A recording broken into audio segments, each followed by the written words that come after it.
Capítulo 2. Sobre mi caballo yo y sobre yo mi sombrero. Ahora bien, ¿quién es este hombre recursivo, intemperante e inteligente a quien los círculos enterados de la política colombiana se le comienza a conocer como el Señor de las Sombras? La biografía oficial del candidato dice que nació en Medellín el 4 de julio de 1952, que está casado con Lina Moreno y que tiene dos hijos, Tomás y Jerónimo. Pero como es habitual en este tipo de documentos, no dice muchas cosas.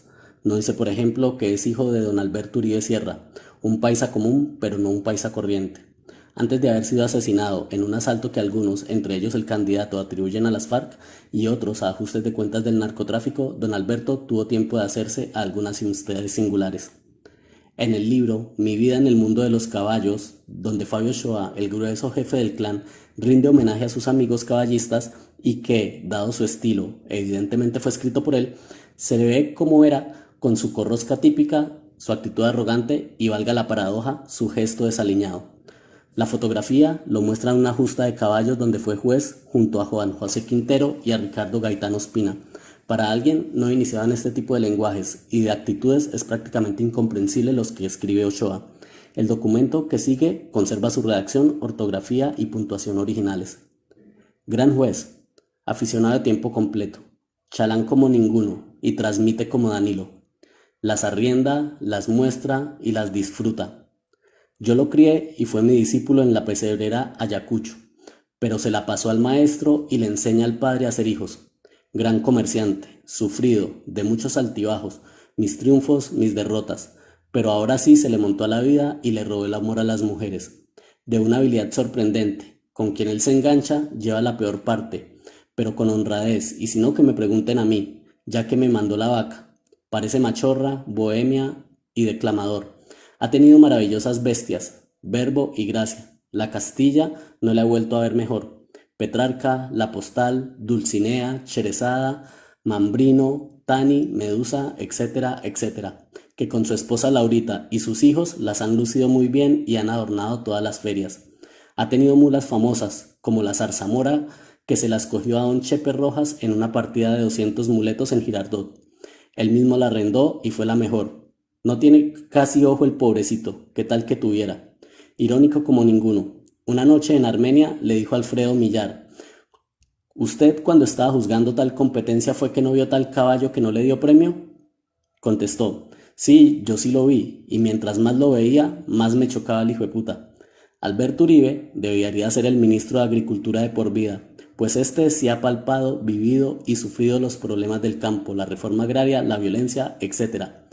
Tantas huevonadas que inventaron los políticos y demagogos que no han salido de la carrera séptima. Su hijo Álvaro es otro exponente de talla presidencial, y Santiago ni se diga, y con el pecoso que se tengan, fue él el que más le heredó, liberal, descendiente del indio Uribe, a Alberto, si se le puede decir paisa, liberal y macho. Algún tiempo después, el 14 de julio de 1981, el gordo Ochoa escribe de nuevo sobre Uribe Sierra. Ahora que empuño de nuevo el lápiz, ya Alberto ha hecho 1000 travesuras más. Antes no dio al travieso, como le decía él Luis Gonzalo, pues se fue a México y trajo 7 caballos de rejoneo. Se encontró con Conchita Cintrón y está encantado. La invitó con su familia y comitiva a visitar la Feria de Agosto en Medellín. Enhorabuena, Conchita, bienvenida. También trajo helicóptero. Tendré que escribirle un libro a él solo. Esta semana supe que se había reunido con él y Chica, que acaba de llegar de España, hecho todo un caballero rejoneador, e hicieron una reunión a alto nivel y a puerta cerrada para discutir varios puntos sobre la alta escuela andaluza y mexicana. No se sabe si saldrá humo blanco, allá ellos. La semblanza biográfica termina con una nota escrita el 23 de mayo de 1985. Empuño de nuevo la pluma para hablar de Alberto, que en paz descanse. Lo asesinó la FARC en su hacienda Guacharacas. Se hizo matar, pero con honor, como era él, con su pistola, disparando contra 30 asesinos con metralletas, armaditos con todas las de la ley y sus permisos desde lo alto.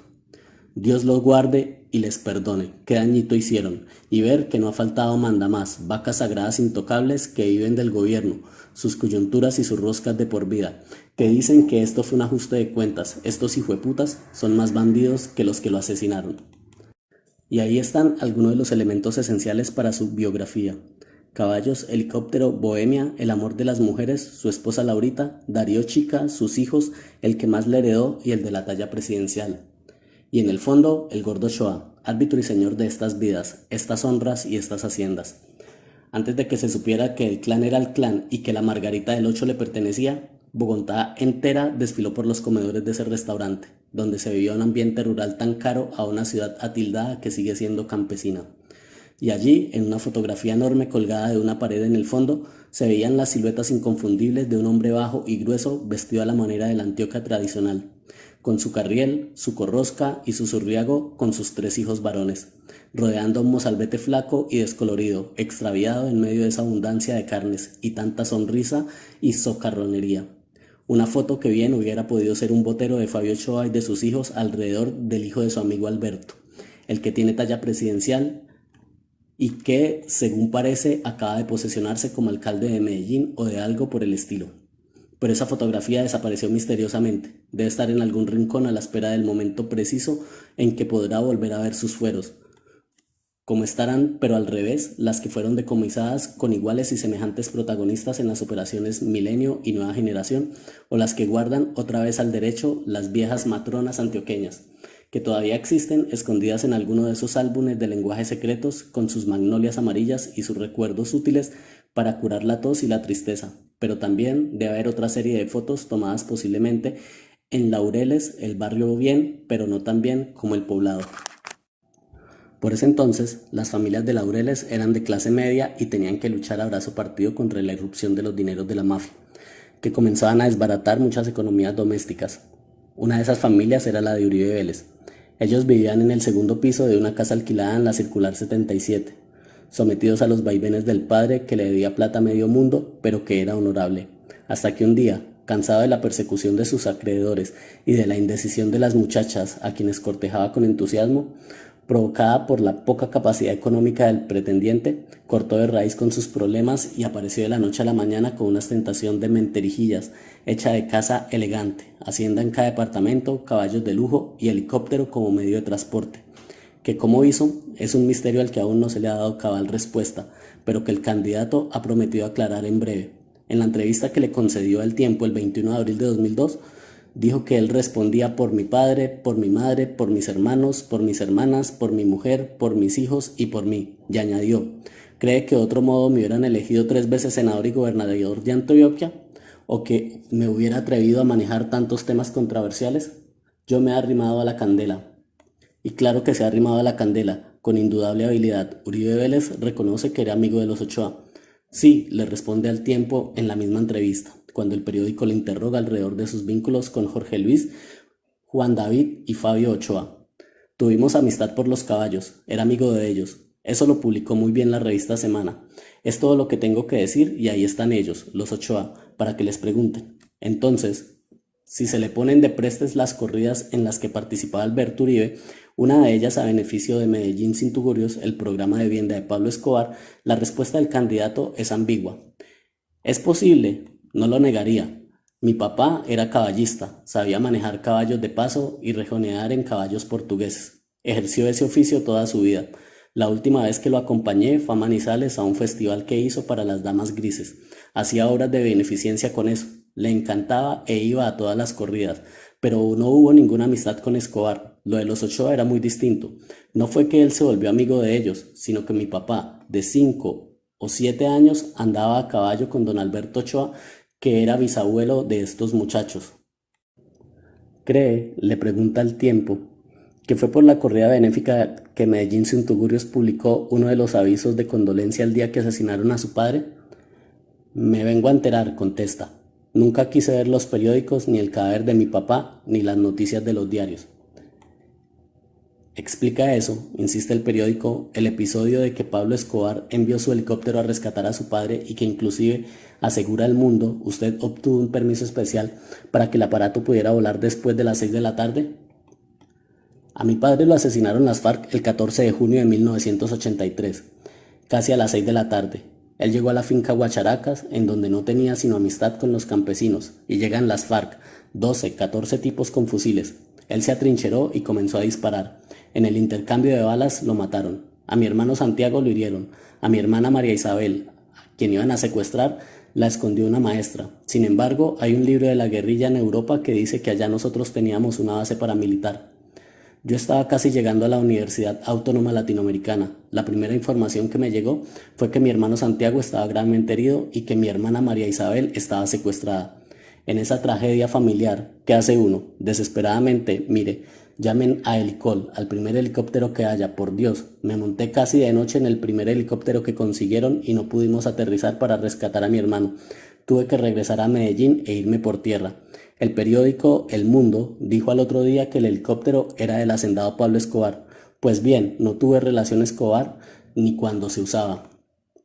Hasta ahí ese fragmento de la entrevista. Pero en otra página de ese mismo día, el candidato le cuenta al periódico que su hermano Jaime estuvo detenido en 1986 en la Cuarta Brigada de Medellín porque, según informes de inteligencia, desde su radioteléfono de agrónomo se registraron llamadas a Pablo Escobar. Su hermano Jaime, quien falleció, le pregunta al tiempo, ¿es la misma persona que estuvo detenida por la brigada acusado de nexos con Arcoar? Claro, contesta el candidato. Hicieron escándalo porque era hermano mío. Pero eso se cayó. Lo detuvieron con varios industriales por unas llamadas telefónicas con Pablo Escobar. Sin embargo, en los días en que aparecían esas llamadas, él estaba sin voz, interno en una clínica, con el problema de cáncer de garganta que lo mató el año pasado. Y apenas la brigada vio ese error, una clonación de teléfonos, inmediatamente lo puso en libertad. La muerte de Uribe Sierra se cuenta en el tiempo con detalle. 15 minutos después de que él y sus hijos Santiago y María Isabel aterrizaran en la hacienda a las 4 de la tarde, llegaron 20 hombres armados. El tiempo sostiene que los iban a secuestrar, el colombiano, que iban a tratar con él unos asuntos. Hay un enfrentamiento, Uribe les dispara y ellos lo matan de 2 tiros en la cabeza. El Mundo afirma que un disparo en la cabeza y otro en el pecho, y destruyen el helicóptero. El Tiempo dice textualmente, los guerrilleros de las FARC dinamitaron el helicóptero, y El Mundo ametrallaron y dejaron completamente inservible al helicóptero que estaba valorado en 20 millones de pesos. Santiago huye y es herido en un pulmón. Un campesino lo recoge y lo lleva al hospital de Yolombó. 4 horas después, sin escolta, un inspector de la policía llega a la hacienda donde practica el levantamiento del cadáver. Debió llegar, no lo dice el periódico, absolutamente mojado porque un segundo helicóptero, el primero era el de Uribe Sierra, el de propiedad del parlamentario Pablo Escobar Gaviria, despegó a las 6:45 de la tarde del aeropuerto La Yarrera de Medellín con el fin de trasladar al joven herido hasta esta ciudad, pero debido a problemas atmosféricos no pudo aterrizar. Regresó a Medellín a las 7:30 de la noche, de modo que el inspector era un héroe o tenía un estupendo paraguas. Finalmente, Santiago viajó en una ambulancia de la Cruz Roja y María Isabel y el capitán Rivera en un vehículo de las Fuerzas Armadas y en otro de la firma Arrinco. ¿Qué hace allí un helicóptero de Pablo Escobar? Y no solo lo dice El Mundo, como afirma el candidato, lo dice también El Tiempo. La noticia del Mundo es más completa. El 15 de junio, en la página 10A, señala que desde Medellín había salido a las 6:45 un moderno helicóptero de propiedad de Pablo Escobar al mando de Jaime Sandoval con el propósito de traer de urgencia a Santiago a esta ciudad para ser internado en una clínica. El permiso especial fue otorgado por la Aerocivil a petición del exdirector de esa dependencia y exalcalde de Medellín, Álvaro Uribe Vélez, por tratarse de un caso de urgencia y porque el aparato está equipado con sofisticados equipos electrónicos y de radar. El Mundo publica en su página 10 un completo perfil de Uribe Sierra, donde pueden apreciarse algunas de las 39 peculiaridades de su personalidad y de su época. Vale la pena reproducir la crónica en su integridad, anotando de paso que en ella hay detalles significativos sobre los negocios a los que estaba dedicado. Y hay también otro detalle curioso y falso. Para el helicóptero, su hijo, Álvaro Uribe Vélez, cuando era director de la Aeronáutica Civil, había negado su licencia de operación, por no dejar dudas de su pulcritud en el manejo del ente gubernamental. De donde se deduce que las dudas, que fueron obvias, existían. Bajo el título, Antes muerto que secuestrado, dice el artículo, no te vayas a asomar, mijo, a la finca de Guacharacas por nada del mundo. Por allá hay guerrilla, es muy peligroso, le había dicho la semana pasada el hacendado Alberto Uribe Sierra a Jaime su hijo. Sin embargo, Uribe Sierra, un hombre vital, ganadero, caballista y dueño o negociante de enormes fincas en toda Antioquia, 8 días después contradecía él mismo la advertencia que le había hecho a su hijo, e iba a Guacharacas a terminar su vida de 50 años dedicados al campo, cuando se opuso a ser secuestrado por guerrilleros y murió en su ley. Como diría uno de sus hijos, Uribe Sierra Padre del exalcalde de Medellín, Álvaro Uribe Vélez, y de otros 4 hijos, toda su vida repitió en público y en privado que jamás se dejaría secuestrar. Antes muerto que secuestrado. Fue una frase que él pronunció algún día, recuerda un amigo. Y este martes terminaron los 50 años de vida apasionada del hombre polémico y millonario en propiedades y amigos que fue Uribe Sierra. En tanto que su hijo Santiago recibió un balazo y, desangrándose en un recorrido de más de 105 kilómetros desde la finca hasta Medellín, vivió una dramática carrera contra la muerte.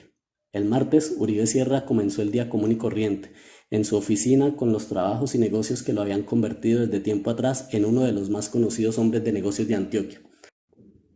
Tenía una casa finca en Niquía, Bello, con una plazoleta para exhibir sus caballos, hacer miniferias y atender a ganaderos y negociantes de toda especie. Nacido en Salgar, en el sureste antioqueño, cuentan que Alberto Uribe Sierra era muy buen patrón, cumplía todas sus obligaciones laborales con sus trabajadores y hasta una vez, en 1979, repartió un molino de caña y la mitad de la finca San Cipriano, sembrada de cañaduzales, entre varios aparceros que pedían reivindicaciones porque pasaban necesidades. La San Cipriano queda cerca de la hacienda Guacharacas y en ella hace 2 meses un grupo de las FARC mató al mayordomo y a su ayudante. Por lo demás, Alberto Uribe Sierra, un hombre de vitalidad extraordinaria, como un volcán, la personificación del paisa dicharachero, lo calificó ayer Juan David Botero, quien fue uno de sus amigos. Nadie sabe si era más mujeriego o aguardientero o buen conservador, pero en esos aspectos no tenía rival. Donde llegaba con su charla, se convertía en el centro de la reunión. Lo comparaban con un encantador de serpientes, como un antioqueño de pura cepa. Toda su vida giró en torno al campo, a tal punto que sus hijos dicen que él era un verdadero tierrero. Pero a la hacienda de Guacharacas hacía varios días que no iba, aunque acostumbraba a hacerlo unas 3 veces al mes. Y el martes, aunque solo una semana antes le había comentado a Jaime los peligros de Guacharacas, al mediodía en su oficina, uno de esos impulsos repentinos que eran tan comunes en él, decidió viajar a esa hacienda del nordeste antioqueño, situada en las vegas del río Nus, a solo 10 kilómetros de Cisneros, junto a una abandonada estación del ferrocarril que muchos años antes sirvió de tránsito al tren ganadero que transportaba los semovientes de los haciendados de la región.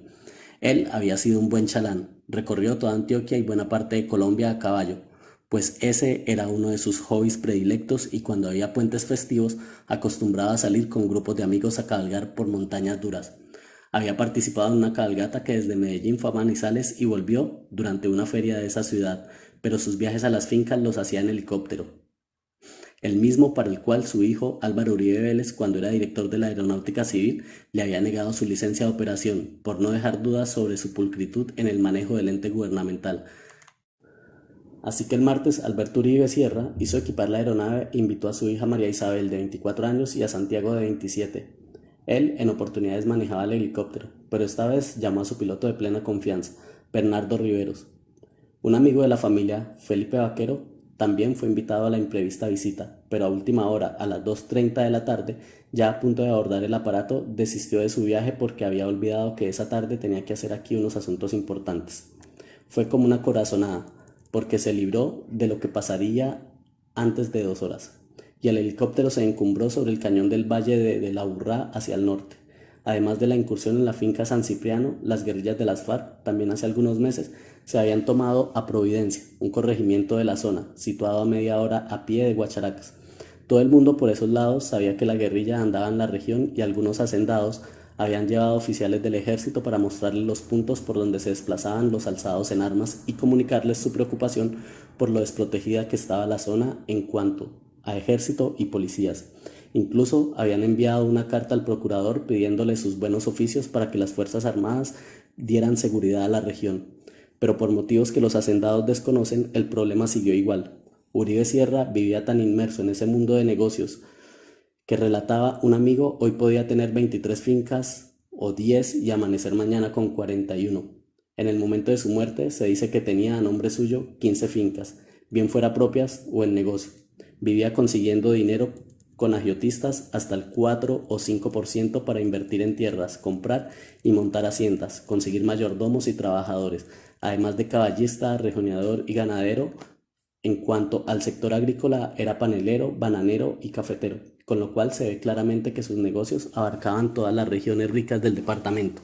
Siempre hacía sus cosas en grande, porque hasta en el comer, el beber y el hablar y la parranda era exagerado. Andaba de vez en cuando con un grupo de músicos, merenderos y bambuqueros, y se embarcaba a veces en farras hasta las primeras horas del día siguiente, aunque parecía que el licor no lo afectaba, pues nunca se le vio una rasca degenerada y no gustaba de los borrachines de tiempo completo. Amigo de todo el mundo, Sierra Uribe, este martes, antes de aterrizar en su finca, voló sobre otras haciendas de amigos como acostumbraba hacerlo.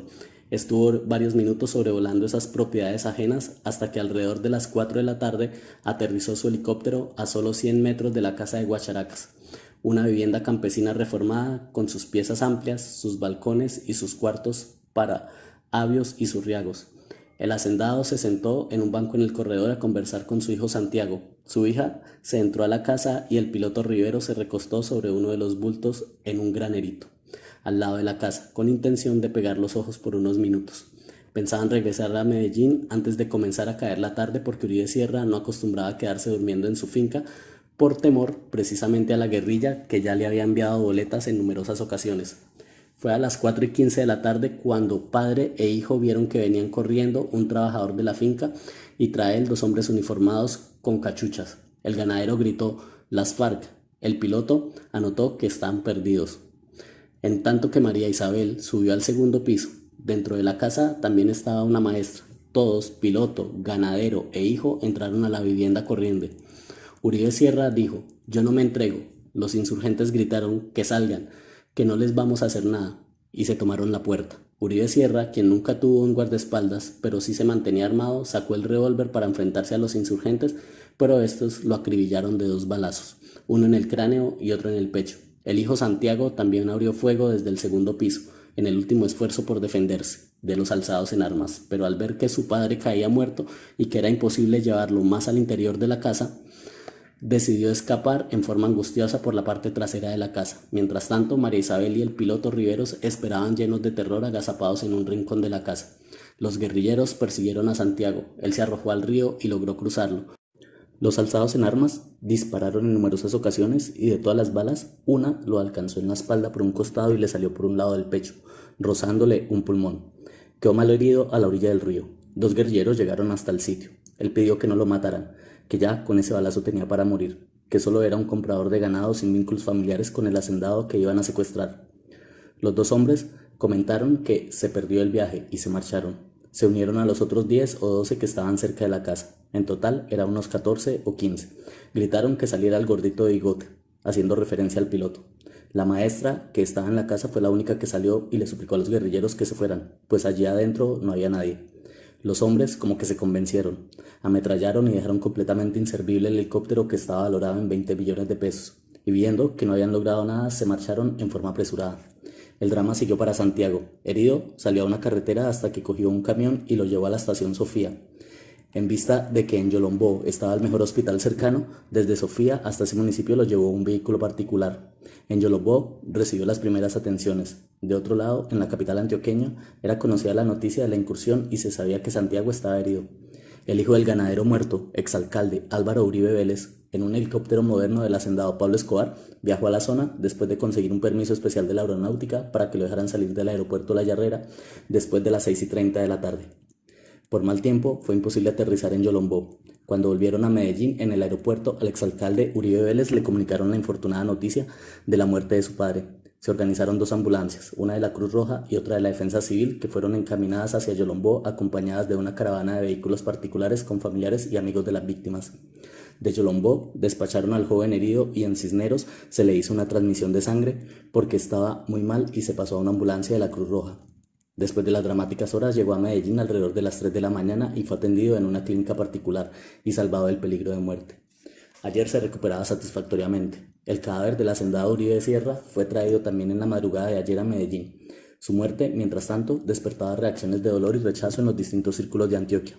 Sus despojos mortales fueron velados en la sala de velación del cementerio Campos de Paz y en ese mismo Campo Santo fue sepultado a las 4 de la tarde en un entierro multitudinario al cual se calcula que asistieron unas 10.000 personas, entre amigos, familiares y dirigentes políticos, empresarios, algunos funcionarios del gobierno y hasta varios campesinos trabajadores de las fincas del conocido ganadero. La magnitud del sepelio sobrepasó la capacidad de parqueo de los Campos de Paz y los vehículos llegaron a los aparcaderos y avenidas cercanas, haciendo una cola que llegó hasta la glorieta de las carreras 80 y 81 con la avenida Guayabal. A unos 15 guardias azules que estuvieron en el sitio les resultó difícil controlar el tráfico de vehículos, y mientras la gente se agolpaba alrededor de la capilla y junto a la tumba última, una avioneta voló casi media hora sobre el camposanto y lanzó claveles rojos y margaritas blancas sobre el escenario triste. En ese mismo instante, un poderoso helicóptero de Helicol cruzaba portando al dañado helicóptero del hacendado muerto, y el hijo de la víctima, Álvaro Uribe Vélez, en una breve alocución dijo que el dolor y la tragedia que afectaban a la familia eran muy grandes, pero era más llevadera gracias a las muestras de afecto y solidaridad de tantas personas.